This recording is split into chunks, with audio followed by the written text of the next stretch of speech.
that there will be more folks coming in, but I want to get started because I am just so happy to have Angela here. Angela I am honored to be a friend of Angela, who, as I say, everyone who has been on the conference circuit knows Angela Outlaw-Matheny. Everyone knows Angela from Crewcial Partners, and she has been such an amazing advocate for diverse managers, for people of color and women in this industry. And I think there are probably a lot of folks who owe their success to Angela personally, and to the work that Crewcial Partners has been doing. And Angela, is there anything else that you would like to introduce yourself with? Because I like to keep it brief, but then I realize that some people might think my brief introduction is too brief. So would you like to add anything? The only thing I would add is you're right. A lot of people know me on the conference circuit. I'm literally everywhere in the US, where there's syndicate meetings, forums, big conferences, small conferences, dinners, weekends, evenings. I want it all on behalf of Crucial Partners because we want to uncover the talent that we know exists. And it's usually after work hours that you will make really, really genuine and great connections. And the last thing I'll say is I've been doing this work with Crucial for the past 8 years, reporting to our CIO, and in my prior role overseeing the investment team for 3 years during a critical period, COVID. And well, we talked a lot about DEI and emerging and diverse managers. And that was a really, really good time to focus on things that we really needed to pay attention to because historically the industry wasn't doing a good job in this area. And then the last thing I'll say is an incredible shout out and thank you to my team for empowering me and teaching me so much. We have a team of generalists now. And in that work, we've restructured the team so that analysts can go anywhere that cater to their interests. We still have our subject matter experts, but a great part of my success is because my team infused so much in me that allows me to do this work and better sourcing and eventually allocations, which make all the difference. Exactly, exactly. No, I love that. Shout out to your team too, and thank you so much again for joining us. So I am realizing that my first question, I worded it kind of weirdly. And essentially it's like we know that it's been a weird couple of years. The past 24 hours notwithstanding, it's been a weird couple of years. Interest rates gone up, fundraising seeming like it's come to kind of a standstill. Um, I was going to ask, well, now that the election is over and we now know more of the implications of that. Well, we'll know more of the implications of that coming. Well, I was going to ask, what do you think would take us back to the good old days of fundraising being easier? It was never, easy for first-time fund managers, especially diverse ones. But what would it take for us to get back to that place? Or are those days just kind of over? Yeah, hopefully those days aren't over. But the day that a role like mine doesn't exist anymore, we would hope that the playing field would be level and Right. diverse and emerging managers, but particularly diverse, which is where I focus at Crucial. It won't be so difficult. But as far as interest rates are concerned, right? Everybody's concerned about interest rates. It makes everything more expensive, of course. We always talk about the price of eggs and milk at the firm when our team calls. I mean, it hits us all hard. And in ways that really, really allows us to see the broader picture of how this is affecting businesses, the fundraising environment on a founder level, when you're trying to build and scale your business. So I think that your question is very relevant. And it's something that we talk about and think about all the time. Now that the election is over, everyone is focused on the economy and how, we all can do better in a new economy, no matter, who you voted for. We are hopeful. We're at a place where it is what it is. I woke up with a huge sense of peace that overcame me because we're just going to navigate as best as we can.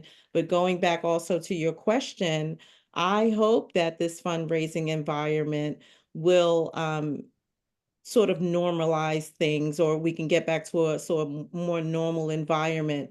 But what I've been seeing for the past couple of years, myself, but also largely at Crucial, is that we're kind of oversaturated if we're talking about venture with respect to finding capital and seeing all these opportunities for pre-seed to Series A stage funds. And there's just not enough capital for those opportunities. Some clients don't have access to venture at all. Some are just risk adverse. Some are waiting for distributions and a return. Many are waiting for a return on capital before allocating to new ideas. We have expanded into, allocating to more growthier ideas, but I think a lot of LPs, a lot of investors are waiting for a vintage year diversification. So, but new capital is the name of the game. You need new capital in order to sort of get back to a more normalized environment for fundraising. So it's not such a long cycle, particularly for diverse managers, because they have so much layered, being woman, being a person of color, being a first time fund, and not really knowing the ecosystem of investors to go to with respect to your early stage opportunity or even fund building a new business while raising a fund. All of this comes into play. And I think that we're more astute and educated about what's out there. Certainly with me sourcing in this diverse manager marketplace, I know a lot about a lot, and I love sharing resources. So I could go on and on about the fundraising environment, but I hope the tide has changed or turned. I hope so. And obviously none of us have a crystal ball, or as I like to say, I'm not Miss Cleo, although she turned out to be a fraud. But and none of us really know. And I think there is a lot to remain to be seen. But as we were talking briefly before everyone joined, I think so much of the nervousness was just the uncertainty of who was going to, not even like a who was going to win. It was just that, not that, or should I say, not that it mattered who won, but I think everyone was just really holding out for this particular election to just be over. So then we can maybe move forward. And I am very hopeful that this, now that we can just get unstuck and there to start to be some momentum. And higher for longer, new normal, that phrase means something entirely different when a different individual is running the country. But I am very curious to see what will happen. Yes. Uh, I think we all share um, that sentiment. oh my God. Oh my God. But and this obviously being a tough fundraising environment, and as we know, always been tough for emerging managers. And there's the sense that emerging managers only kind of have, the one shot when they first meet with LPs, regardless of the fundraising environment. You meet with an LP, that is your one shot. So how do you not mess it up? So what are some of the mistakes that you've seen others make that you would like feel comfortable sharing in this room so that the folks in this room don't make those same mistakes? I think we've all could check some boxes that will look the same in terms of mistakes. But your question about having one shot is really glaring, and that's how I think Crucial has pulled away from the pack. Maybe in a sense that creating a role like the one that I have that it exists at Crucial, it's not just one shot, right? So we're the type of Mhm. LP where we engage for a very long time if we can't have high conviction right away about a manager. And we allocate across various asset classes, by the way. So we allocate to hedge funds managers, fixed income, US, non-US, and all across private equity to include venture capital, just to be clear. And we're not like the pension plans where we're dating you for a long time and we're doing this dance and they're collecting data. We pretty much make decisions within a 3 to 6 month period when we do gain that high conviction. But I would say with my role in particular, I do a lot of triage. And I share a lot of resources. And even if something is not the right fit for Crucial, I make sure I run it up the flagpole. I report directly to our CIO. So it's never maybe a no for some managers. It's maybe a not right now, but then also something that I know we do very differently that we brought to the ecosystem is giving feedback, giving critical Mm, feedback, and not just about the things that you could probably, you probably did wrong, or you could probably do different. Everywhere from the pitch book to your actual pitch to your team members. Maybe you didn't allow them to speak enough, but you say that you democratize your decision-making process in some way. So I've seen managers over talk. I've seen some women fund managers have this sort of diminutive tone. Um, I've seen managers go out to fundraise and not actually have a website, but a Gmail address. oh And God. even no fund documents in your fundraising, your tour. So I've helped a lot with, ILPA does a great job in telling emerging managers, showing emerging managers through their resources, what they need. And we were a huge part of that cohort that sort of got together to see, can we sort of generalize the question that universally we could, share what the questions or expectations are when you're going out for a fundraise. So that is an excellent website. But also Google, there's so much that you can research yourself. So we all know that before approaching an LP, you should actually, find out how much you can, knowledge you can gain about that LP on your own. For instance, all of our clients are nonprofit organizations. Nonprofit organizations need to exist in perpetuity, right? And so while we build different models in terms of asset class allocation, what you want exposure to, maybe what you don't want exposure to, going back to what I said, some maybe don't want exposure to venture or maybe earlier stage venture or no venture at all. Maybe some clients don't want exposure to hedge funds. So we build multiple portfolios. But our clients are all based in the US and they have similar but different needs. So we're experts in the E&F space. So when you're approaching us as a manager, any sort of manager, diverse, non-diverse, you should really know about a lot about our client base, and just some general knowledge around what it means for an institutional asset owner to allocate to a manager, what they're looking for, even going on some of the nonprofit websites, because I think a lot of them do a really, really great job in posting their IPS statements, what they're really interested in. Many are interested in racial equity.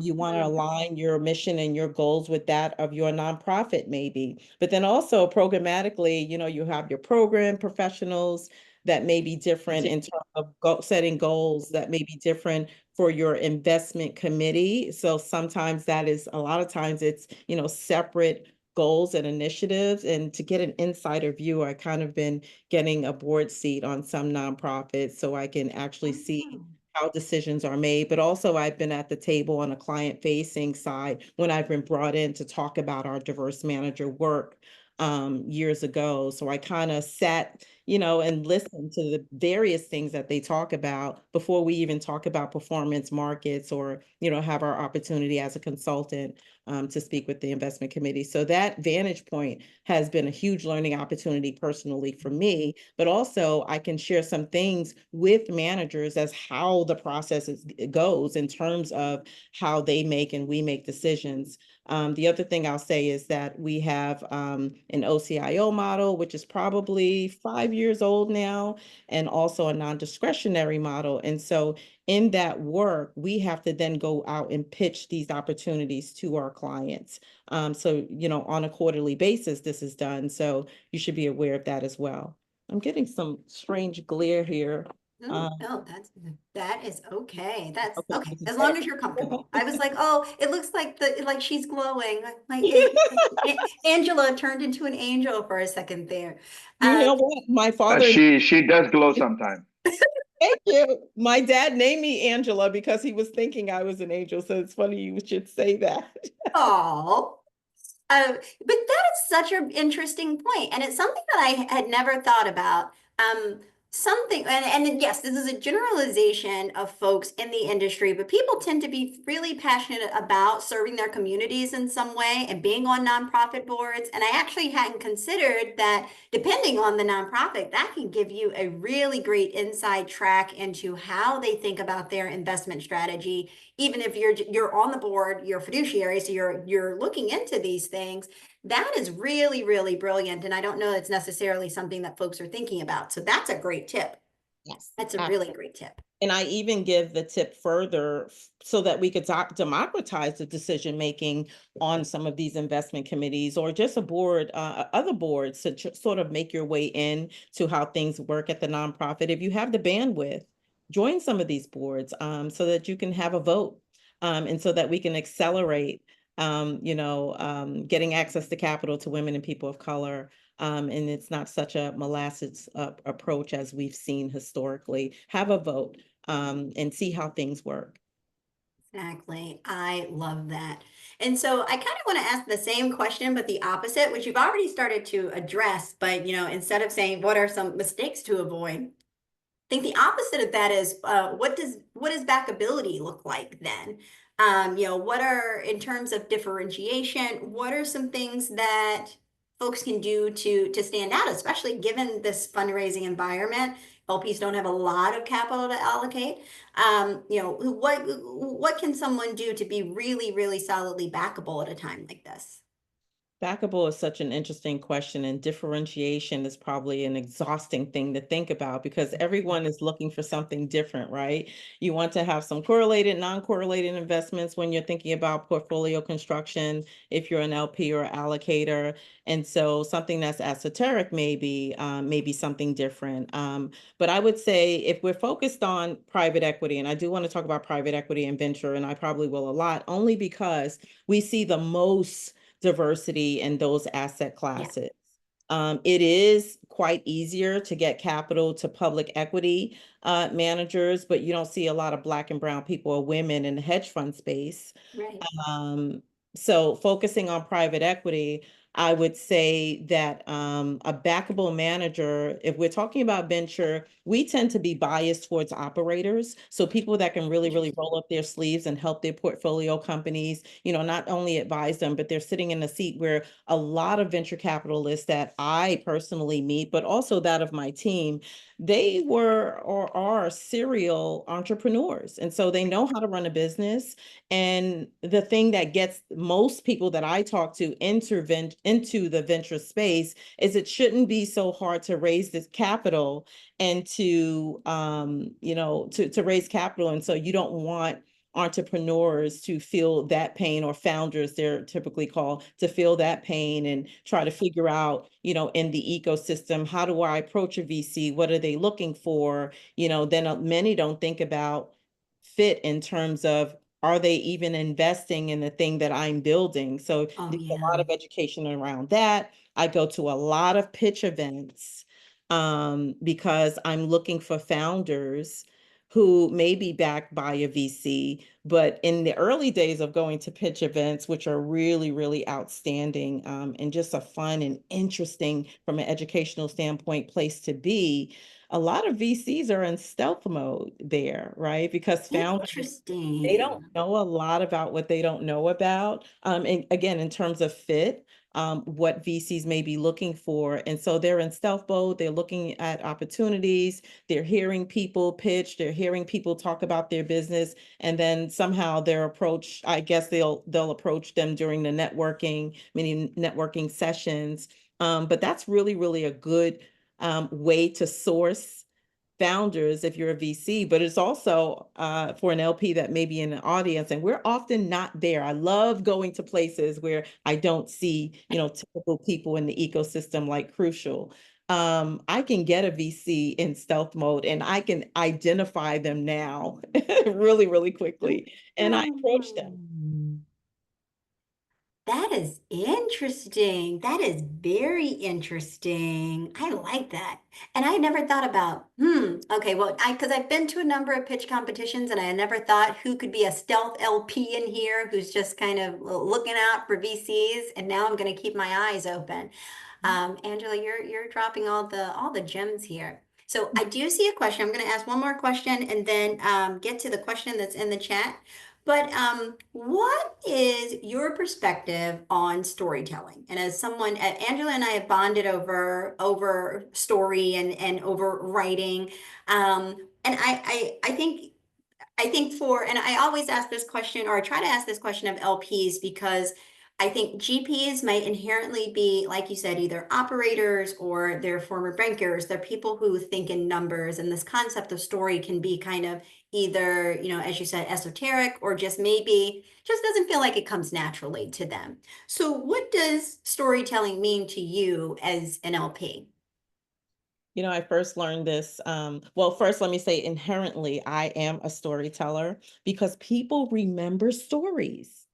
And if you're a Yeah. great storyteller and you use some inflections in your voice, which I probably learned reading to my children when they were babies and toddlers, but our CIO, he leads with, tell me your story. And you can start from anywhere you want. You can start from birth. But what you're really trying to assess as an investor, or as an LP, is how did you gain this sense of, investing in the space in which you invest?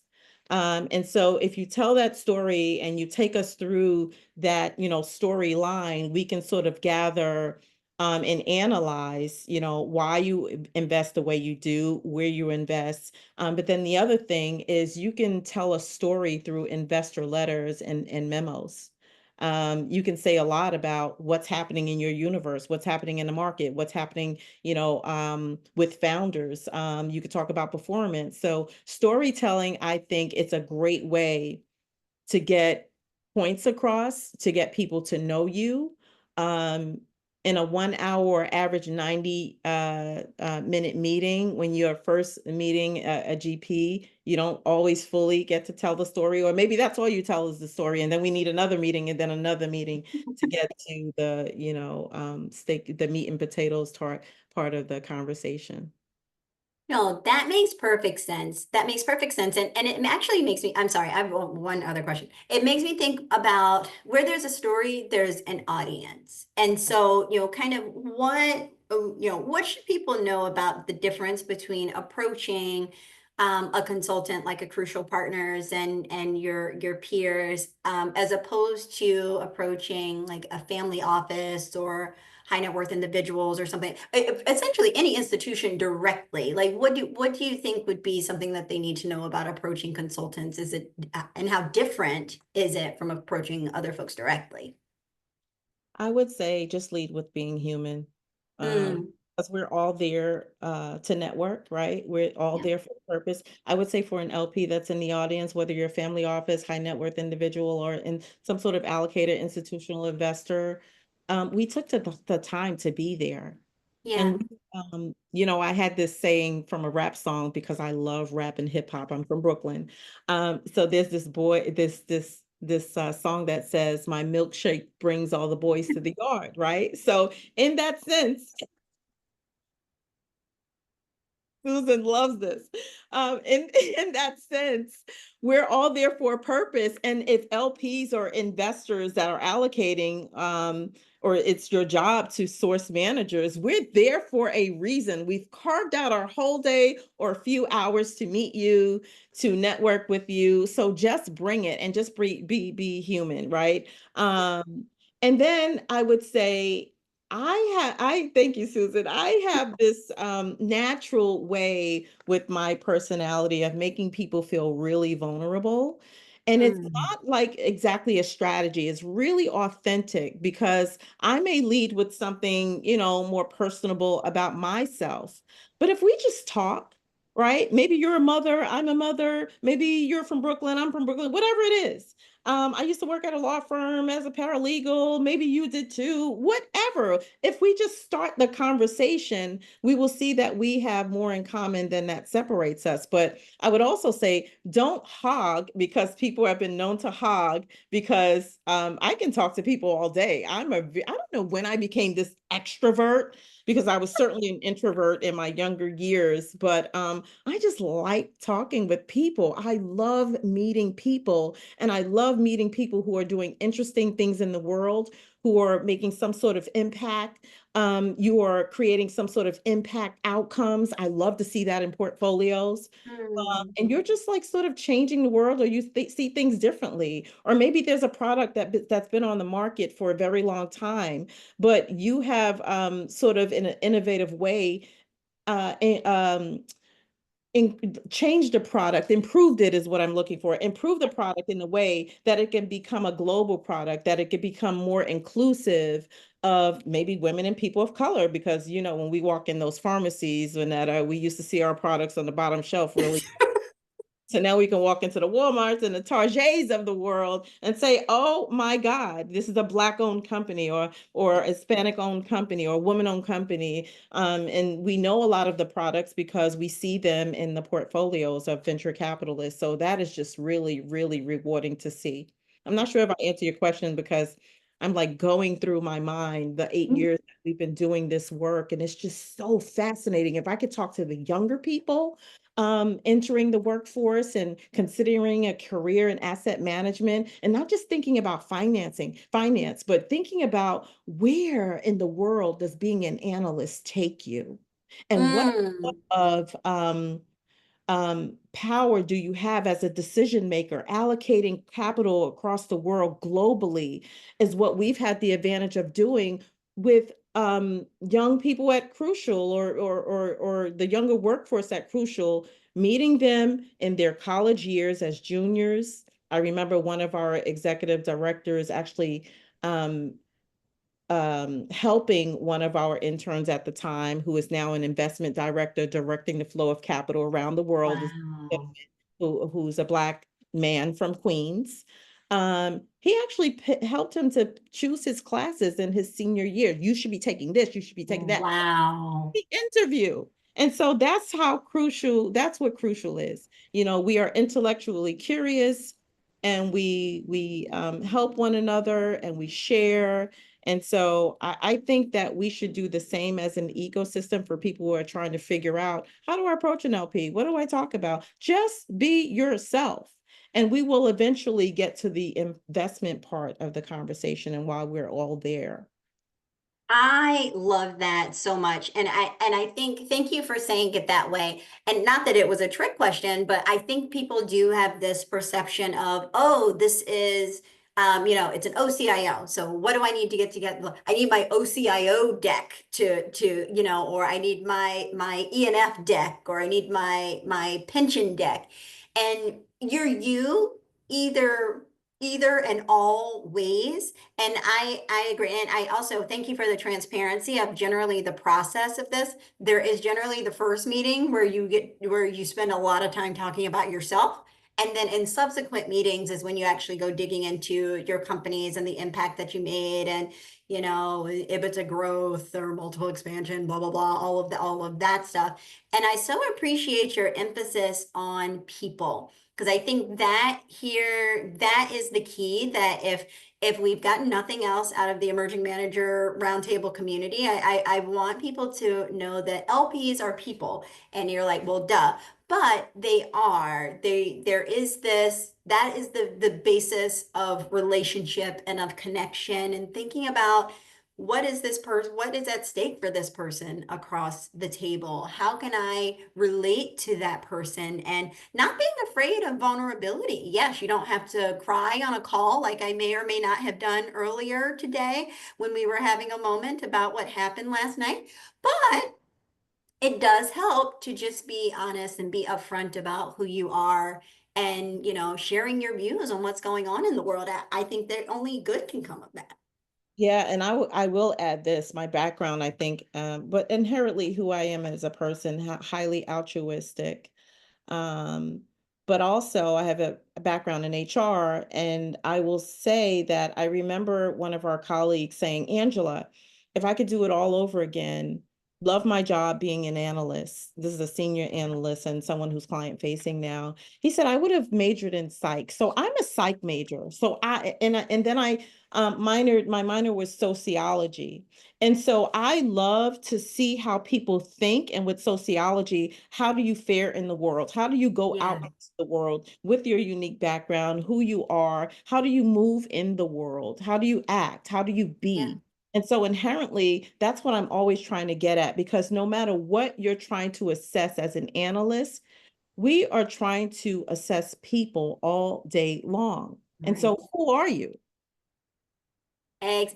And that shared point, I was an English major and psychology minor. I would have double majored, but Georgetown wouldn't let me take electives, and I was determined to take jazz history and French. And so I'm like, no, I will just settle for the minor. But you're right. And I think it also bears emphasizing might be too strong of a word, and again, making another broad generalization. How many folks on the LP side actually don't come from the GP side? They actually come from elsewhere in the world and might actually just have liberal arts backgrounds. I think most of the LPs that I know or that I worked with were all liberal arts backgrounds. So yes, they got MBAs and went into business eventually, but they all had that fundamental education of who, not so much what is this, how do you build a business, but their fundamental education was who are human beings, what makes them tick, and how Mhm. do we process their actions and then make decisions about how we want to comport ourselves around them.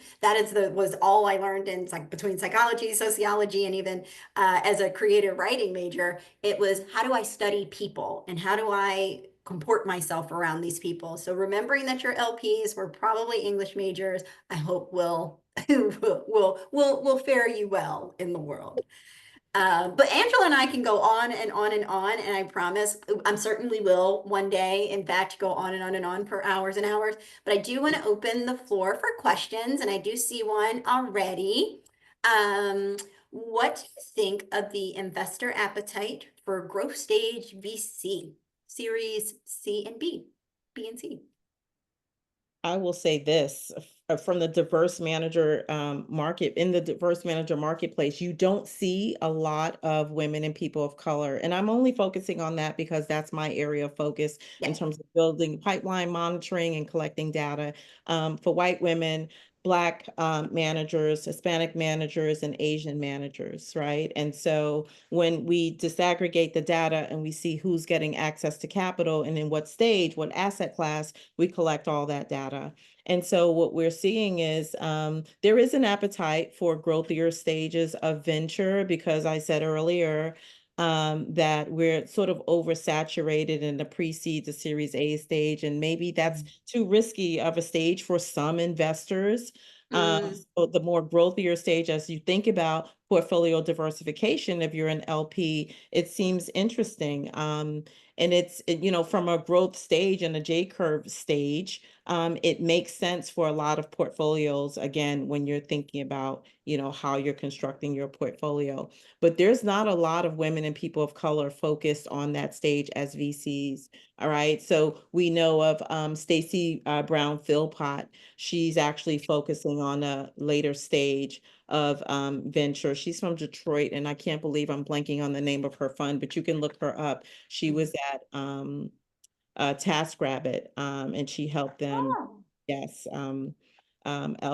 exit. But she has a really wonderful background at Google, leading large teams in India, for example. So talking about that operational background, I mean, she is someone that I think many LPs are really, really excited about. And I think she's doing well on the fundraise front, but she had a sticky start initially because I guess you're a Black woman and you're not accustomed to seeing many Black women, in that stage. So I would say that it's becoming increasingly interesting, especially when I talk to some of our peers, the more growthier stage, because we've just got so much in the earlier stages. And Yeah. people are waiting for a return on their capital in those investments. And so growthier is interesting. Much appreciate, Angela. Absolutely. What other questions do you all have? Like I said, of course, I can continue asking, but I would rather I'll let tell you a little story about Angela. I was at a conference 4 or 5 years ago, maybe longer, and Angela may or may not recall. And she said to me, "Why do you not have a woman in your pitch deck?" Particularly, there was a woman right next to me, my senior staff, and I went back and I added her bio and pictures to our pitch deck. And since then, now we have a full-time woman partner in our core team. Thanks to Angela. She actually shook me up at an event. She said, "Why is Elaine not in your pitch deck?" She was True to sitting who I next to am. me. Just a true story. Yeah, thank you so much for sharing that. I'm not the only person now that asked that question on our team. We have many analysts, and a lot of my colleagues ask that question. Our CIO may ask that question, so expect that question. I remember a large hedge fund actually approached us where we have a lot of assets invested with them. And it was me and our, at the time, chief human resources officer on the call, and they have reached out to us to ask about talent acquisition by way of diverse people and how could they better diversify not only the firm, but the investment team. And so one criteria, the criteria that I should share is that we look at managers that I personally track for our team that are 50%, more than 50% in terms of ownership on the management company level, but we also look at carry, right? And so as we think about how diverse teams provide better outcomes in so many ways, right? We want to see gender diversity. We want to see ethnic diversity. So thank you for doing that and for remembering that and being a great example for portfolio companies, asset management firms that we want to reflect the values that in what we see in America, basically. Definitely. If I can also applaud, because I think there are lots of managers who have good intentions, but don't actually follow through on those intentions. And I've seen it before of people either making promises or saying that they want to do the work, and then ultimately, oh, I couldn't find a qualified person of color, or I couldn't find a qualified woman. And then I'm like, wait a minute, this actually just looks like a bunch of white men again. And again, nothing wrong with that. But if you said that you wanted to do something, we're Mhm. going to expect you to follow through with that. And I think that is, as we've been talking about, the basis of a relationship with any LP is going to be that level of trust and transparency, and you doing what you say you're going to do, and then you taking LP's feedback. And I think that just improves that relationship. So it seems like something like that would not be related to the allocation of capital, and yet it winds up becoming related to the allocation of capital because the LP can crush you then because you've proven yourself trustworthy. That's right. That's exactly right. But, I'm so happy to see that other LPs are asking that question. Because if we get that question from one of our asset owners, right, one of our clients, what are we to say? And Right. are we living our values? So the first thing that, we made sure in the creation of our role, and I saw this when I was volunteering at Crucial initially when we were named Colonial, that we want to execute our values across everything we do. So we were internally, we are a diverse team. Our leadership is diverse. But what about our GPs? What about those Hmm. portfolio companies, right? I Yeah. remember talking with a biotech focus manager and asking about Black clinical trials. And that's not an area where they hadn't explored yet. And so if you're creating a global solution, you're solving some problems by way of, I don't know, cancer or creating some sort of devices, whatever it is that speak to the diverse population that we have. And if it's a global solution, why aren't you inclusive of all people?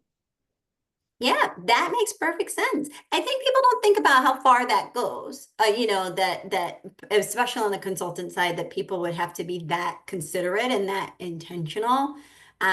So more applause, more applause. What other questions do you all have? Like I said, I can continue on and on and on, but this is I want to open it up to others. What other questions do you have? Can I ask it live? Please, please. So I work for a climate tech venture fund, and so we do survey and track both ESG and DEI and impact, all three across our portfolio. We're growth stage, so it's a little bit easier than doing seed and early. But and we're not feeling the repercussions of the anti-ESG and anti-DEI sentiment out there because we're in a bubble, frankly. But outside of that bubble, and I think you may be outside of that bubble a bit because you're seeing managers outside of just, one investment strategy. Are you seeing that? And if so, do you think that, I mean, given the election results, I think, we're thinking maybe this is going to get worse, but sometimes it does come full circle and then we come back around, right? That's the hope. But what are you seeing out there? Like, is the pushback temporary? And what do you think what can we do, right? To help, reduce the frankly, ESG. I think that nomenclature is just going to change, but the DEI sentiment out there, to ensure that it does come full circle because it's really disheartening, Yeah, right? yeah. Yeah. Thank you, Susan, for that question. First, climate tech, I don't see a lot of women and people of color in that space, but you've probably found an ecosystem. We're minority owned, actually. Sorry. We're one of the only minority owned climate tech venture funds. Yay! Very nice.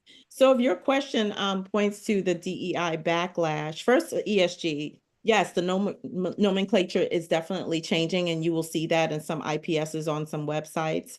And they're using sustainability a lot, right? So that word has replaced ESG, but we're still focused on scoring the holdings of public equity holdings is an area where our ESG and impact colleague is focused. So we're still tracking, we're still measuring, and we want to see what those outcomes are. On the DEI backlash front, I think that inherently, if you are thinking about diversification by asset class, by ethnicity, gender, and you know that that is best in terms of getting the outcomes that we all expect, if you're inclusive of everyone who is talented, and if you think about talent as maximizing talent in the best way that you can, keep doing what you're doing. And for those who are pushing back, historically, they've done things in stealth mode. So even if we have to have this phase where we've been in stealth mode, keep hiring and thinking about diverse hires and going to not only Ivy League colleges, but also state and city colleges, and of course, HBCUs. If that is who you are as a person, as an investor, you don't have to change that. I remember looking up one day or I should say one of our clients, and this happened over and over again, looked up and said, Angela, can you identify the women and people of color in our portfolio? And so that's when we started creating what I call exposure reports, breaking down ethnicity and gender, and they were pleasantly surprised. And those managers at the time were outperforming, and the Wow. comment that we got was more, please, right? Because I always say money is green all day long, but don't change what you're doing, no matter what people say, no matter what the climate is, from a social point perspective. Um, if that's who you are, if that's how you invest, if that's the best way that you feel will give you the greatest outcomes and the greatest sourcing opportunities, why do you need to change anything? I ignore all of that because I'm a Black woman. I can't hide it.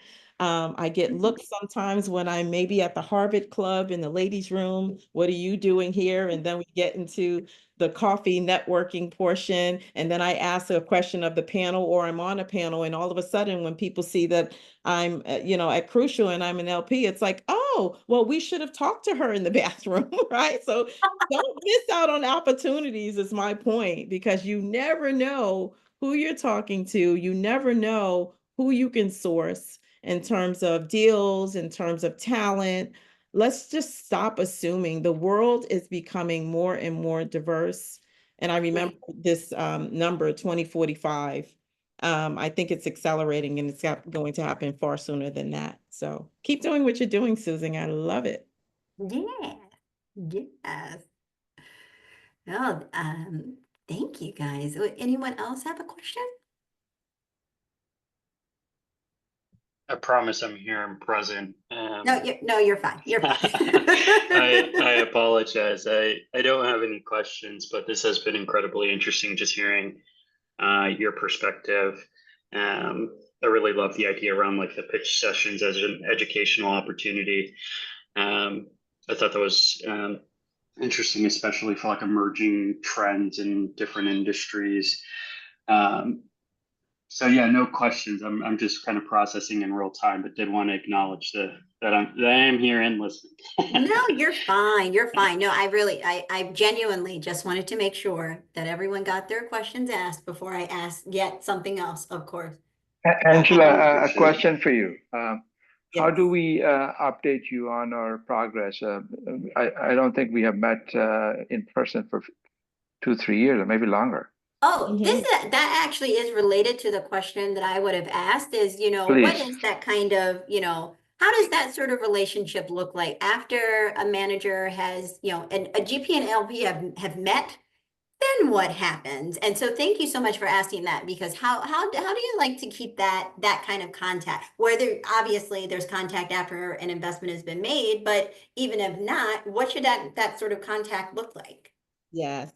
So a lot of times you're overwhelmed at conferences. So many people are coming at you, and especially if your badge is very distinct, right? Sometimes lanyards are a different color for LPs, or you have some sort of speaker or sponsor sticker under your badge. And so a lot of people are coming at you, and you're trying to sort things out. You're trying to hear people's pitches. You're hopefully you're hopeful that someone is not taking up the lion's share of your time, and some people actually follow you around. I like to remain in touch by you first reaching out on LinkedIn, because I have this strange or maybe wonderful addiction to LinkedIn. And because you can literally, I've sourced off of LinkedIn, like maybe 3 a.m. in the morning on a Friday with a glass of wine. I don't know. You never know what website we may end up on. And I don't think I'm the only one well, maybe I'm the only one to do that at Crucial. I don't know. But I'm on LinkedIn and I'm looking at different profiles. So I will always see your DM. So what you will say is something memorable, right? Oh, hey, Angela, we met at this conference. Remember we talked about this or that. I don't know, I'm the guy with the orange shirt or whatever it is, help me to remember you. And then from there, I will give you my email address and you can send me, your deck or investor letters or whatever it is that you want to send. And I will review it. We can have a triage sort of meeting, I always call it, and then escalate this opportunity to our team to have a broader conversation about possibly scheduling a meeting. But if it's not a fit for whatever reason, I will definitely get back with you and give you that feedback. And I want to do something Jonathan said, because he went back to one of my favorite things to do is the 10 pitch sessions.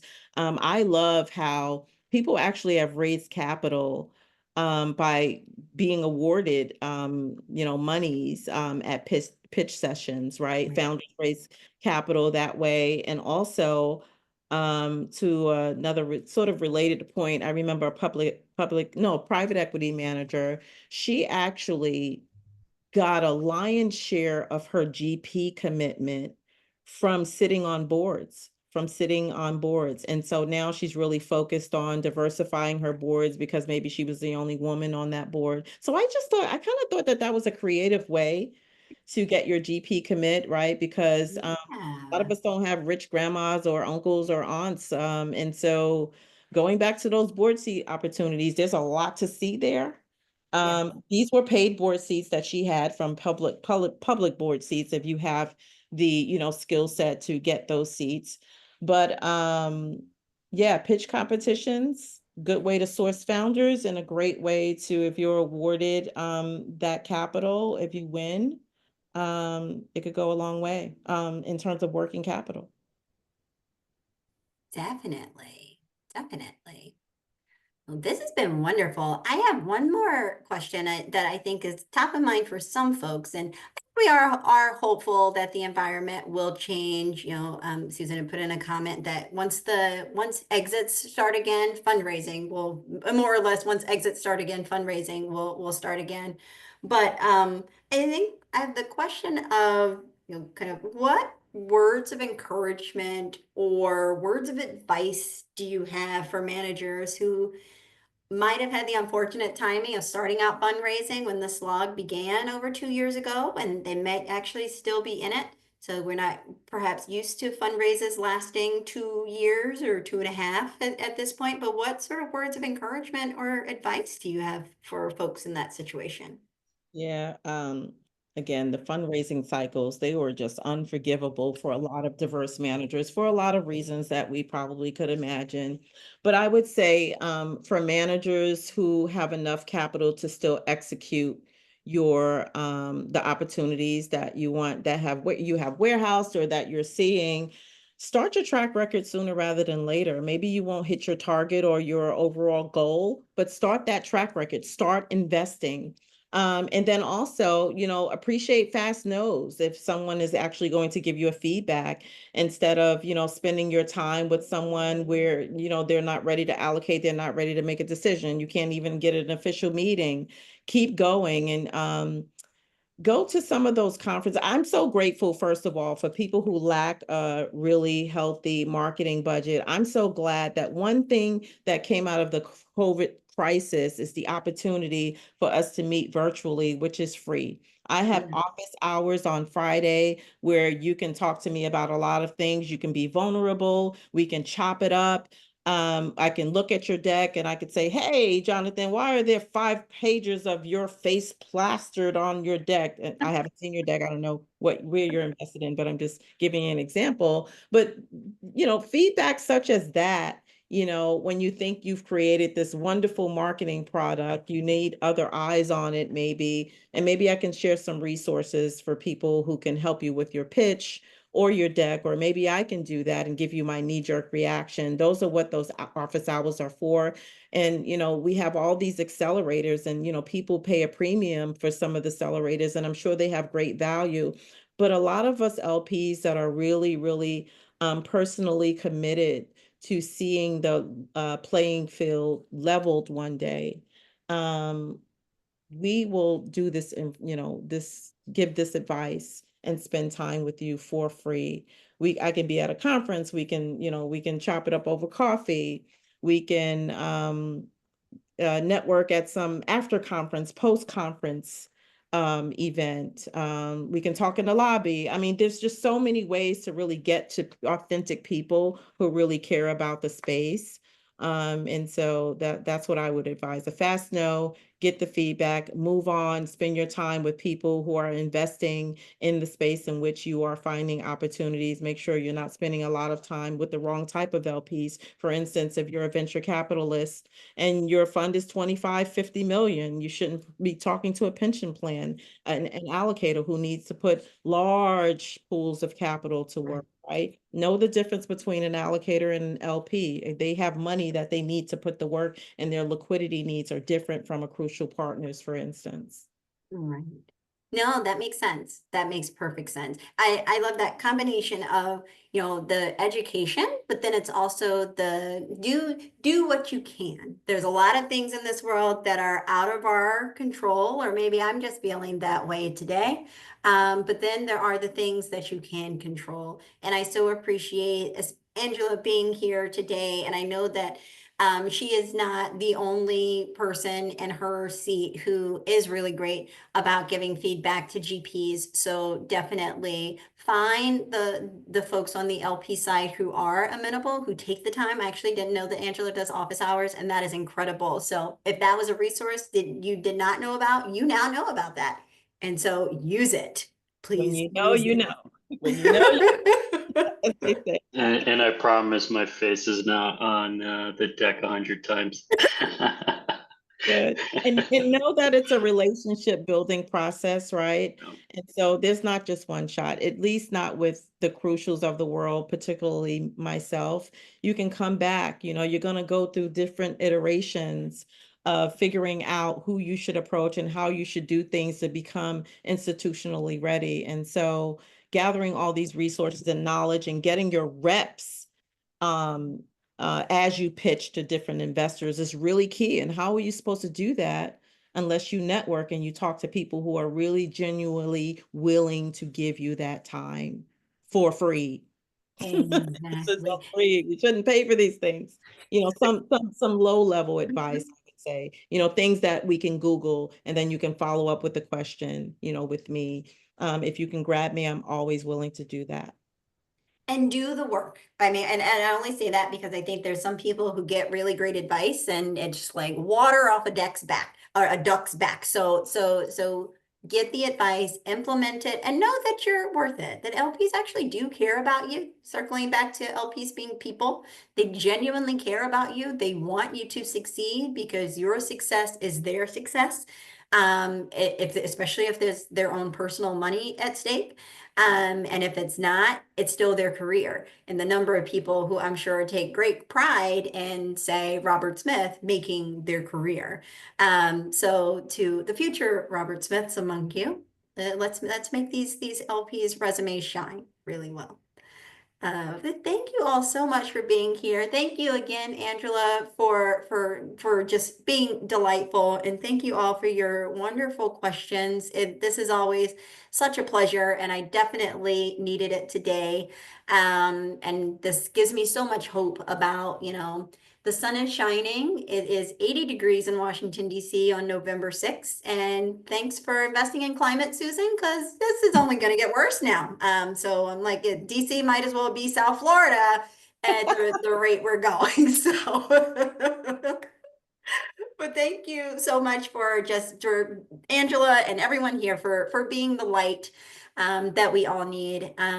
Yes. Thank you again. And I would say, as I normally do, go out and have a great day. But I suppose I should modify that to have the best day you can. Yes, I'm gonna go out, get some sunlight, be around some trees and get into some nature and do yet another Peloton meditation with Chelsea Jackson Roberts. So I recommend all of these things. I love it. But thank you all so much again. Vonetta and Angela, thank you very much for a great discussion. And thank you. Thank Thank you for being here. Thank you for your questions. And thank you for the amazing work that you do. Being an entrepreneur is not my jam. So God bless all of you because it's hard. Likewise. Thank you. Thank you You're so welcome. much. Appreciate it. Thank you, Vonetta. Thank you. you all. Bye, Jack. Bye.